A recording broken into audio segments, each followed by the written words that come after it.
sur la table, vous trouvez un document concernant les indemnités des élus. Donc, c'est purement informatif, mais c'est une obligation légale. Donc, comme d'habitude, tu vas faire ton petit mot avant que je leur demande.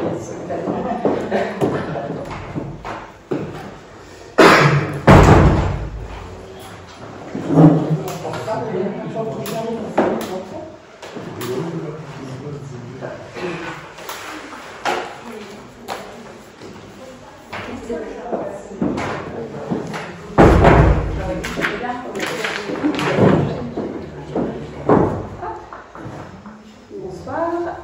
Alors, comme d'habitude, le petit mot sur la communication locale. Si les élus ne peuvent pas s'opposer à être filmés et ou enregistrés, le droit à l'image du personnel municipal et du public assistant en séance doit toutefois être respecté. Le maire ou l'élu désigné doit par conséquent rappeler ces règles en début de séance et prévenir l'enregistrement des personnes susceptibles d'être filmées. Ces règles de protection de l'image des personnes non élues doivent également être respectées par le public procédant à un enregistrement.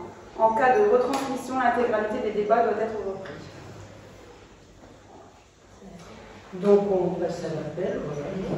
Donc Valérie Lamine est présente, Emmanuel Marceau est présente, Christian Gouez est présent, Valérie Mercier est présente, Bernard Fillon est présent, Michael Diligeant est présent, Solange Valère est présente, Cathy Stannis a donné le pouvoir à Madame le maire, Éric Guilbert a donné le pouvoir à Bernard Minet, Olivier Le Serre a donné le pouvoir à Emmanuel Barley, Anne-Lise Landron est présente, Audrey Delcourt est présente, Laurent Dossier est présent, Claudie Rousseau est présente, Fabien Lebrun a donné le pouvoir à Nicolas Diligeant, Grégoire Maire a donné le pouvoir à Valérie Mercier, Dominique Legrain a donné le pouvoir à Jean-Pierre Julien est présent, Christian Davencourt est présent, David Beck est présent, Dominique Bourdon a donné le pouvoir à David Beck, Betty Pilet est présente, Marie-Zone Tournon est présente, nous avons une quorum.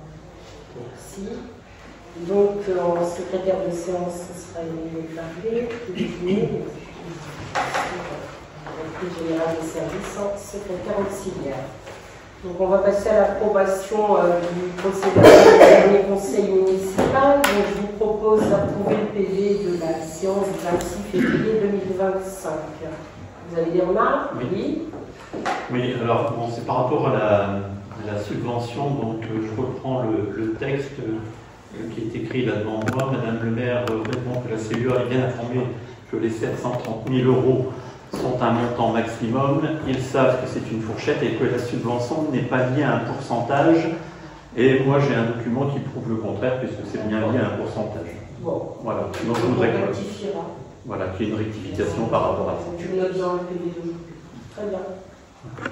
Merci. D'autres remarques? Donc, qui est contre? Le compte de gestion 2024. Donc, le compte de gestion du trésorier pour l'exercice budgétaire 2024, conforme au compte administratif de la commune, a un résultat de clôture de 2024 en investissement de 95 548,61 € et en fonctionnement d'1 176 284,01 € pour le fonctionnement. Donc, qui s'oppose? Qui s'abstient?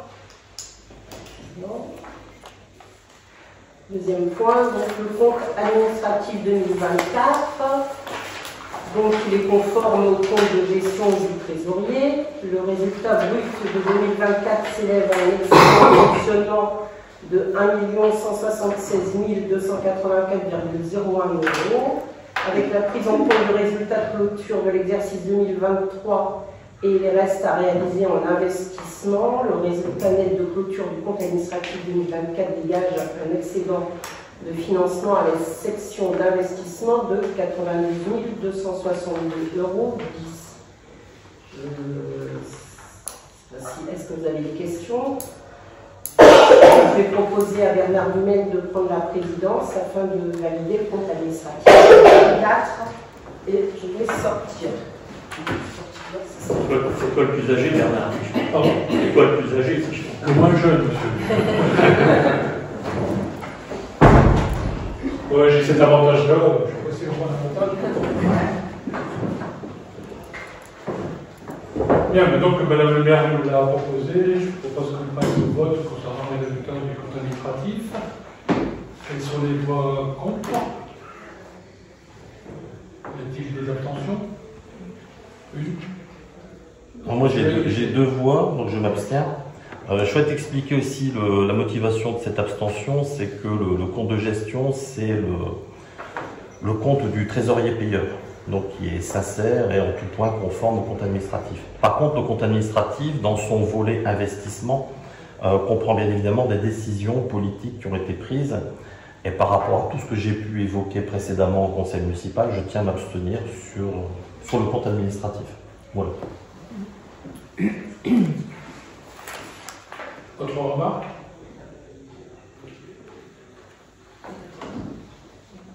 Abstention? Non. Oui, je pense. Il n'y a pas de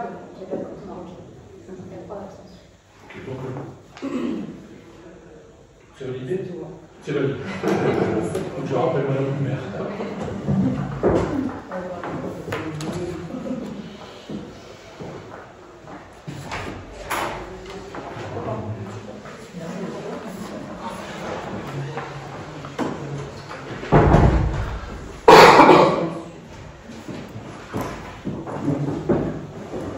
Donc on va passer à la section d'affectation des résultats.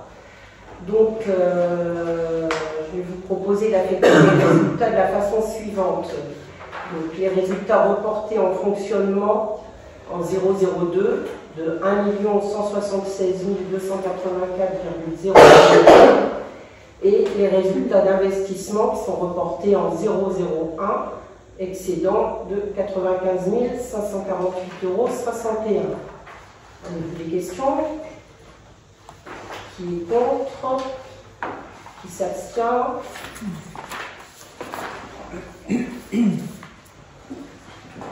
Y compris Dominique Bourdon. Donc, le vote des taux d'imposition 2025. Donc, il vous est proposé de maintenir stable le niveau des taux de la taxe d'habitation, la taxe sur le foncier bâti et le foncier bâti, non bâti comme suit. Donc, base de taxe d'habitation 14,90% de taux, base foncier bâti 42,96% et la base du foncier non bâti 56,60%. Des questions? Donc, qui est contre? Qui s'abstient? On passe au chapitre 5, donc l'approbation du budget primitif 2025. Donc, le budget 2025 s'inscrit dans la nomenclature budgétaire M57 qui est adoptée le 31 août 2024 par la commune. La ville d'Anzin-Saint-Aubin dispense d'une nomenclature abrégée. Donc, par ailleurs, le législateur se doit de préciser que l'instruction comptable et budgétaire M57 permet de disposer de plus de souplesse budgétaire puisqu'elle autorise le conseil municipal à déléguer au maire la possibilité de procéder à des mouvements de crédit de chapitre à chapitre, à l'exclusion des crédits relatifs aux dépenses de personnel dans la limite de 7,5% du montant des dépenses réelles de chacune des sections. Le cas échéant, le maire informera l'Assemblée délibérante de ces mouvements de crédit lors de la plus proche séance. Donc, il vous est proposé de valider la répartition des crédits comme suit. Donc, on a au niveau du total d'une dépense de fonctionnement 3 342 300 €. En recettes de fonctionnement au total 3 342 300 €.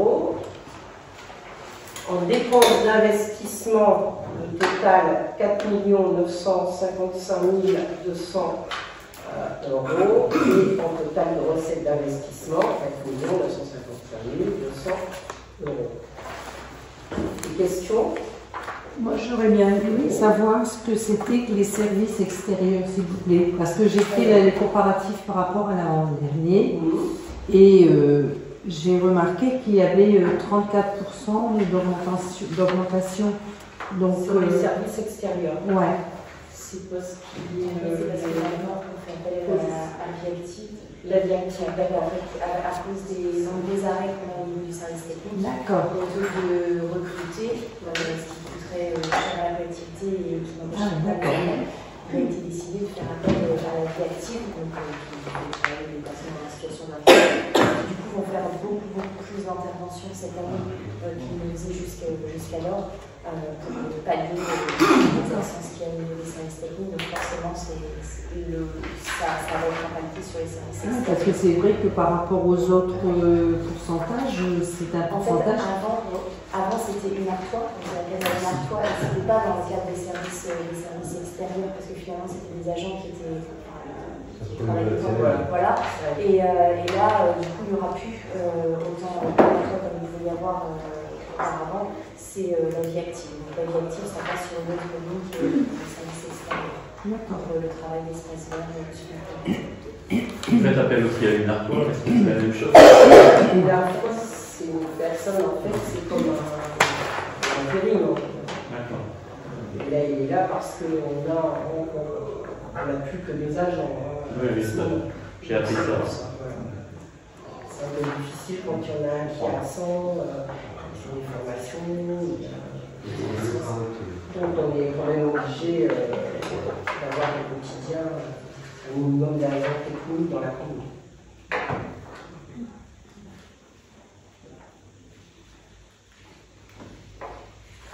Donc, qui est contre, qui s'abstient.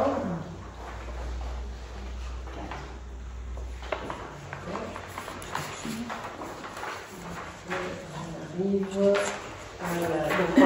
avec la subvention du CCAS, je vais laisser la parole à Valérie. Oui, s'il vous plaît. Oui. Je pense que c'est effectivement sur le budget primitif qu'il faudrait que j'intervienne. Parce que j'ai une petite question à poser. À l'époque où M. David Blandin était DGS, à l'époque où M. Jean-Pierre Julien était adjoint aux finances et à l'urbanisme, nous avions plusieurs mois avant le vote du budget primitif des informations relatives au complément indemnitaire annuel des agents. Alors, je cite, extrait donc de celui de septembre 2020, M. Julien rappelle que par délibération en date du 26 septembre 2018, le conseil municipal a instauré le RIFSEP, régime indemnitaire des agents. Celui-ci est décliné en deux parties, l'IFSE partie fixe et le CIA, partie variable annuelle non reconductible automatiquement. La délibération, donc initiale, prévoit que l'attribution du CEA fasse l'objet d'une information auprès du conseil municipal. Au titre de l'année 2020, M. Julien nous avait donc dit que l'attribution du CIA portait sur 2 400 € répartis entre 22 agents.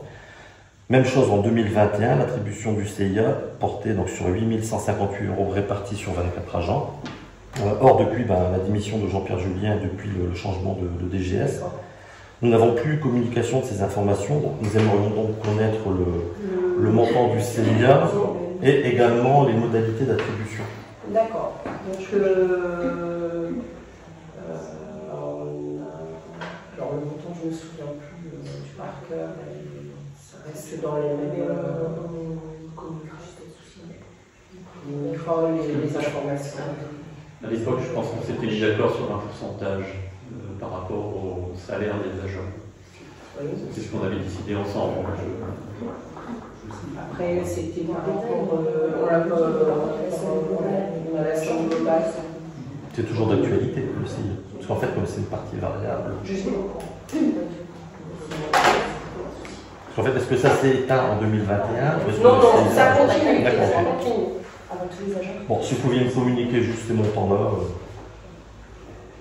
Voilà, j'avais aussi une autre petite question, c'est que lors de la commission finance, on a effectivement évoqué plusieurs points, construction d'une école maternelle 3,2 millions, comblement des cavités 936 000 €, etc., pour un total de 4,7 millions de perspective 2025. Bon, là, effectivement, les comptes présentent 1 million, entre guillemets, en caisse, mais on n'a pas eu de débat d'orientation budgétaire et notamment d'informations sur les emprunts qui allaient être contractés cette année. Est-ce que vous pourriez peut-être faire un point sur... En fait, il n'y a pas de débat d'orientation budgétaire parce qu'on est une petite commune, comme vous le saviez,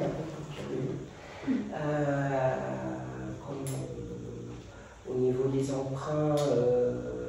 Il travaille, c'est qu'en fait, fait, par rapport au c'est le budget, mais entre ce qu'on va avoir au niveau du comblement, etc., puisque là c'est fini, là, on va avoir des variations, et en fait, plutôt que d'aller trop vite, puisque les taux, avec la qui baissent, ils sont quand même encore autour de 3, donc il faut mieux attendre. Donc pour l'instant, on le prendra, mais on attend un peu d'avoir plus de vision de ce qu'on va devoir dépenser par rapport à ce qui est fait. Parce qu'il y a quand même à peu près, il y a quand même plus de 2 millions d'emprunts envisagés là-dessus. Ah oui, tout à fait, mais bon, on attend vraiment d'être obligé de faire cet emprunt. En espérant que les taux aussi vont baisser. Hein. On est encore en voir à un niveau, on avait vu différentes sociétés de financement. L'année dernière, on a pris 1 million, cette année, on va reprendre 1 million pour le tour. Mais on attend un petit peu le voir. On a plutôt bien passé au niveau des compléments.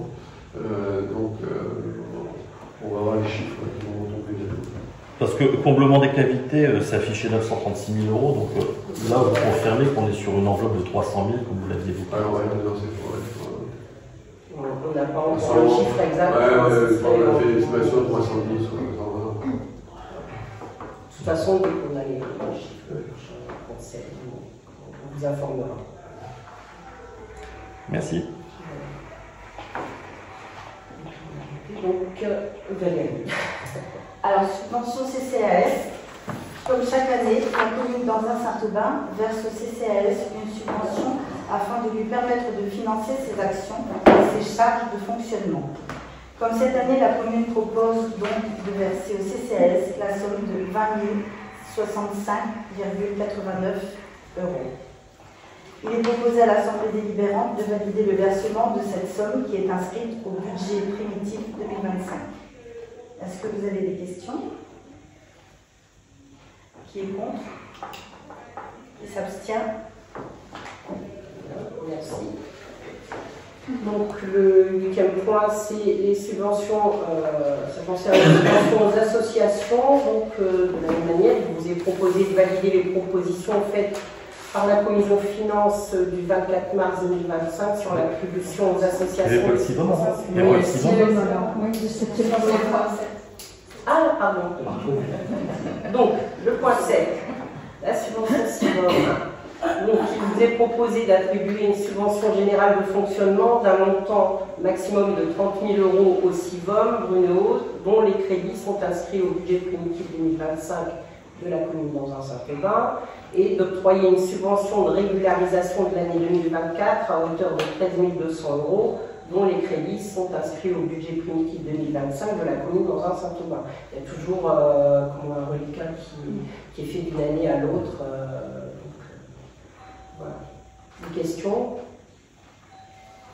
qui s'oppose, qui s'abstient. Donc voilà, les subventions aux associations. Donc comme je vous disais, on vous propose de valider les propositions qui ont été faites par la commission finances du 24 mars 2025 sur l'attribution aux associations des subventions suivantes. Donc les conseillers membres des bureaux associatifs sont comptabilisés comme ne prenant pas part au vote, bien évidemment. Donc vous avez le tableau, les subventions, et donc la somme totale des subventions versées s'élève à 58 500 €. Les subventions attribuées seront donc inscrites au compte 65 738 du BP 2025. Est-ce que vous avez des questions? Oui, une petite question en fait concernant Schnorr Impro, parce que c'est effectivement évoqué lors de la commission finance. Bon, je connais. Vous exprimer lors de cette commission, mais c'est bien de le faire aujourd'hui. Ben oui, parce que j'avais pas de visibilité sur cette association, donc c'est une nouvelle proposition. Les autres associations zinoises, il n'y a aucun problème. Schnorr Impro, en fait, je suis allé voir sur internet leur site web, qui est finalement très professionnel. J'ai été un peu stupéfait parce que c'est pas un site associatif habituel. L'adresse que j'ai trouvée, c'est Télu. L'adresse de Télu, il couvre donc Schnorr Impro, il couvre Arras et Lens. Et les sessions donc, qui sont proposées sur Rosa Saint-Aubin, puisqu'en fait c'est dans leur offre. Il y a des offres de coaching, il y a des offres un pro individuel, etc. etc.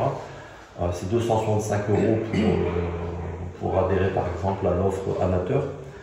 Et donc voilà, donc ça me questionne par rapport à ça, parce que c'est, d'après ce que je comprends, c'est pas vraiment une association ansinoise qui n'a pas son siège. Alors, on trouve leur, en principe, comment ils sont les domaines d'ici, leur siège social sur Anza. C'est une antenne. Je vous l'avais expliqué, comme je l'ai expliqué la dernière fois, mais je vais expliquer devant tout le monde. Donc les personnes de Schnorr Impro en fait font partie d'Arras Impro.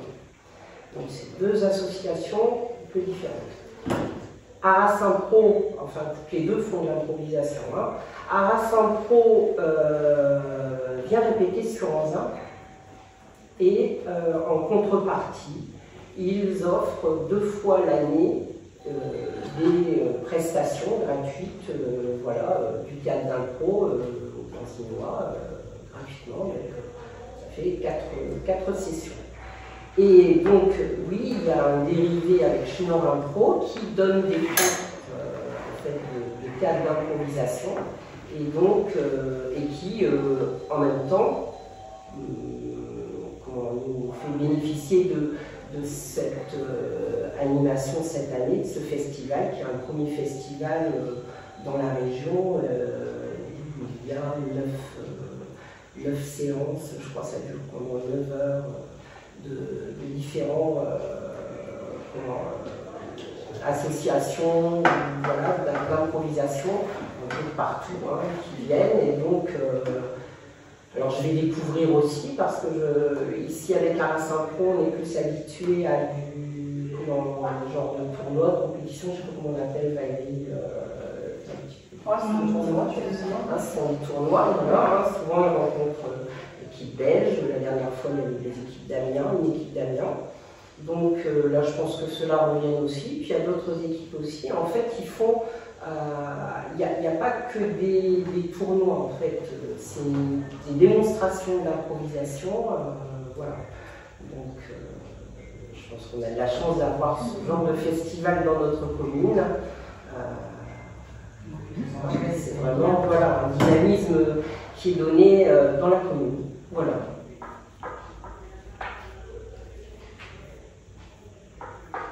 Donc, on peut passer, je ne sais plus, j'avais terminé. On peut passer au vote. Donc, qui est contre, qui s'abstient. Au niveau du renouvellement de la convention de groupement de commandes pour l'équipement de protection individuelle, donc dans le but de répondre aux exigences réglementaires liées à la sécurité et l'hygiène des agents, il est nécessaire de procéder à l'acquisition d'équipements de protection individuelle. Donc, dans le prolongement de la charte de coopération intercommunale et sur la base du recensement des besoins réalisés conjointement entre les villes d'Arras, Anzin, Saint-Aubin, Chicourt et le CCAS de la ville d'Arras, il apparaît utile de mutualiser l'achat d'équipements de protection individuelle, de sécurité, afin d'obtenir des offres techniques et financières optimisées et de réaliser ainsi des économies d'échelle. Il est donc opportun de renouveler le groupement de commandes mis en place en juin 2020, et ce dans les mêmes conditions. Donc je vous propose de valider le principe de la constitution d'un groupement de commandes entre les villes d'Arras, Anzin-Saint-Aubin, Chicourt ainsi que le CCAS de la ville d'Arras pour l'achat d'équipements de protection individuelle, d'autoriser la signature de la convention correspondante et de conserver M. Duez comme représentant titulaire et M. Dumaine comme représentant suppléant de la ville d'Anzin-Saint-Aubin dans la commission d'appel d'offres du groupement. Des questions? Donc, qui s'oppose? Qui s'abstient?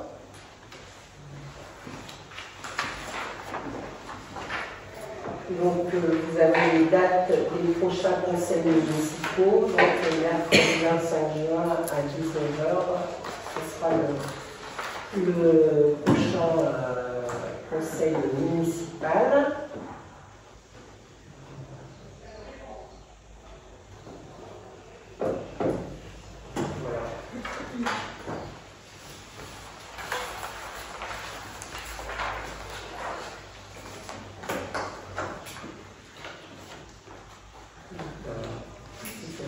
s'il vous plaît. Donc, On est bien.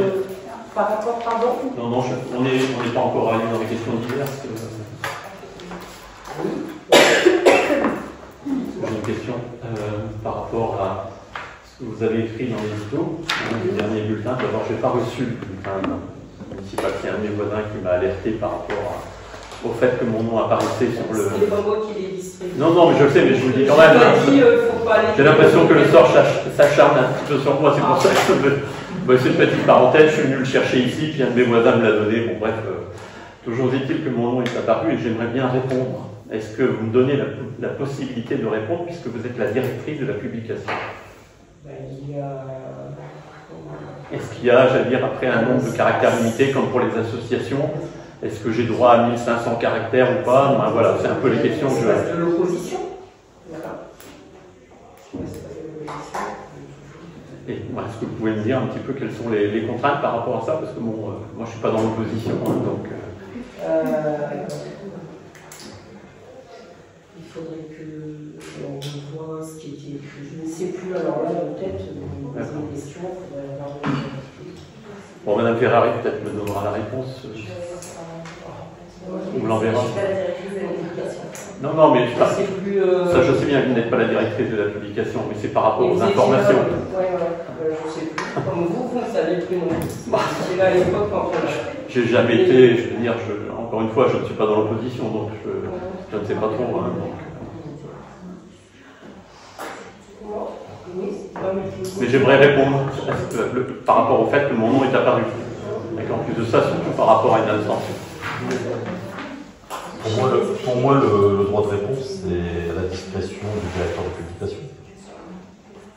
M. Julien demande un droit de réponse et c'est au directeur de publication de décider s'il l'accorde ou pas. D'accord, on verra. J'ai regardé aussi, je me suis permis de regarder par rapport à la délibération que vous mentionnez sur le CEA. Et en effet, il est écrit dans celle que j'ai retrouvée avec la mise en place de l'UCEP que le CEA devait décider dans les collectivités territoriales et faire l'objet d'un arrêté individuel après avis du bureau municipal. Et je vous rassure, c'est toujours le cas. Enfin, les membres du bureau municipal valident tous les ans les propositions qui sont faites. Donc en fait, c'est toujours comme c'était avant. Donc sur le même montant là. C'est pas le conseil municipal, et donc en fait, après, moi j'ai appliqué ce qui m'a été. Pas sur les mêmes montants, sur les mêmes pourcentages. Bon, si vous Il y a un pourcentage qui avait été défini par rapport au salaire des agents. Oui, mais là, je parle pas de montant, je parle des modalités, puisque vous parlez du fait que ça devait être présenté en conseil municipal. Ce qui est écrit dans la délibération, c'est le bureau municipal. Donc c'est bien le cas, c'est bien fait au bureau municipal. Mais c'est communicable, le montant. Il faut que je revoie avec la RH, je suis... Moi, ce que je souhaite connaître, c'est les modalités d'attribution par catégorie, A, B, C, et puis... Elles n'ont pas changé par rapport à la délibération. C'est-à-dire, dans la délibération, vous avez expliqué clairement, et c'est encore le cas chaque année, que c'était aussi par rapport aux absences, par rapport à l'investissement de l'agent, et ça reste vraiment... Juste le montant par année, en fait, c'est tout. Le montant par année? Oui, parce que depuis 2021, on ne l'a pas. Donc, les modalités aussi. Je vous remercie.